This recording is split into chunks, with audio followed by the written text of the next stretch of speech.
Belada huya lewon, kidung alir obah, belada yang artinya cerita, kidung yang artinya kisah. Saudara-saudariku, pada zaman dahulu kala, tinggallah 5 orang bersaudara di puncak Gunung Wuyalewon, yaitu Wuyo Lewon, Tanah Lewon, Oka Lewon, Heyak Lewon, dan Behak Lewon. Namun karena krisis moneter atau tidak kesepahaman, maka terpencarlah kelima bersaudara ini untuk mencari jalan hidupnya masing-masing. Tanah Lewon ke benua Austria, Oka Lewon ke benua Amerika, Heyak Lewon ke benua Afrika, dan Behak Lewon ke benua Eropa. Sedangkan Wuyo Lewon tetap tinggal di benua Asia. Sejak kepergian keempat saudaranya, sunyi dan sepi melanda sanubari Wuyo Lewon. Dalam kekalutan yang menyiksa diri, Wuyo Lewon mencari teman sejati yang setia menemani dirinya demi untuk melanjutkan kehidupannya. Oleh itu, impian dan harapannya tercapai ketika ia menemukan seorang gadis cantik yang diberi nama Bota Ili. Dalam menjalani kehidupannya bersama Bota Ili, beribu tantangan dan berjuta cobaan selalu menimpa kehidupan mereka. Akhirnya, mereka dikaruniai seorang putra yang diberi nama Raya Wuyo Lewon. Wuyo Lewon Raya. Kini hari dan waktu telah begitu pantas silih berganti pergi. Juga zaman dan musim pun telah semakin berubah.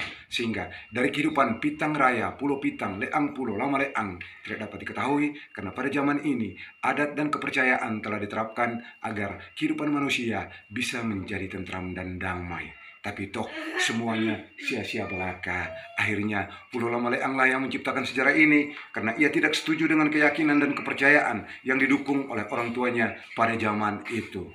Menurut adat dan kepercayaan orang tuanya bahwa jika ingin berkeluarga maka harus dijodohkan oleh orang tuanya.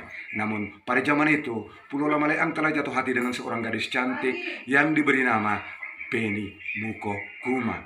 Karena rasa takut akan hubungannya bersama Peni Muko Kuma tidak direstui oleh orang tuanya, maka Pulau Lama Leang mempunyai hasrat dan tekad untuk berhijrah dan ingin hidup berdikari.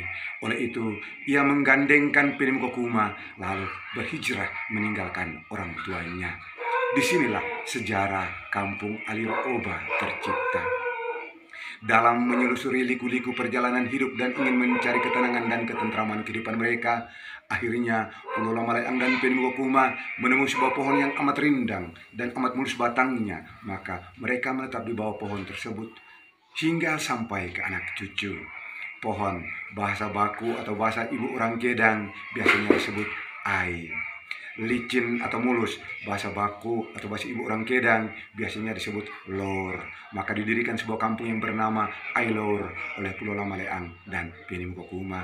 Kampung Ailor terkenal memakan kurun waktu yang tidak begitu lama, 5 kurun waktu lamanya, karena hanya mulai dari zaman Subang Pulo hingga sampai ke zaman Loyo Buya, nama kampung Ailor pun berubah. Di zaman Loyo Buya, seluruh masyarakat kampung Ailor tertimpa bencana. Segala macam penyakit menyerang seluruh masyarakat kampung Ailor pada umumnya. Maka di zaman inilah pengobatan secara tradisi dan tradisional mulai terkenal. Karena pada zaman ini hadirlah seorang tabib yang terkenal yang diberi nama Beni A. Orangnya amat jelek sekali, namun ia dapat menyembuhkan segala macam penyakit yang diderita oleh masyarakat kampung Ailor pada zaman itu. Dengan cara ia memetik pucuk daun dan mengambil akar kayu, lalu dikunyah di mulutnya dan disemburkan pada para pesakit, juga disapu dengan tangannya, maka penderita itu akan sembuh. Oleh itu, ada pepatah Kedang yang mengatakan, "Ite utuk bataramu, buhu balo ebanawu." Maka untuk mengenangkan peristiwa ini, di saat inilah nama kampung Ailor pun berubah menjadi Ailor. Kampung Ailor terkenal memakan kurun waktu yang amat lama, 10 kurun waktu lamanya, karena mulai dari zaman Loyo Buya hingga sampai ke zaman Roman Ai, baru nama kampung Ailor pun berubah.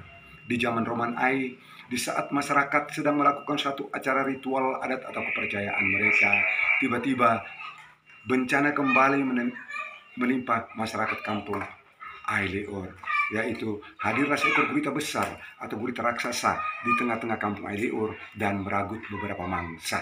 Maka dalam upaya untuk mengatasi peristiwa ini, pengobatan tradisi yang disebut ite utuk bataramu bu bale banau berubah menjadi buhu balo potak pui pene manuk luru hui yang hingga kini dikenal dengan nama Puan Kemer. Maka untuk mengabadikan peristiwa ini, Gurita besar atau gurita raksasa, bahasa baku atau bahasa ibu orang Kedang biasanya disebut Oba. Maka nama kampung Ailiur ditambah dengan nama gurita besar itu adalah Oba, sehingga menjadi kampung Ailiur Oba hingga terkenal sampai saat ini. Oleh itu ada pepatah Kedang yang mengatakan, are loru air milir lour nek belu kahe, ebe miteng melu malan nek buah kelung, yang artinya kampung Alir Oba didirikan dengan hati yang bersih dan jujur oleh Pulau Lamaleang dan Peni Mukokuma. Kahe kula kelung lodong roman aina pe odo, buah bele tibul dewa ribu roman nitiewang, rahak roman ohak gela oleh wahen lama bera dak wela belewatan top ehobel birang pata ehok meker kakangaring pohim ling holowali. Sekian dan terima kasih.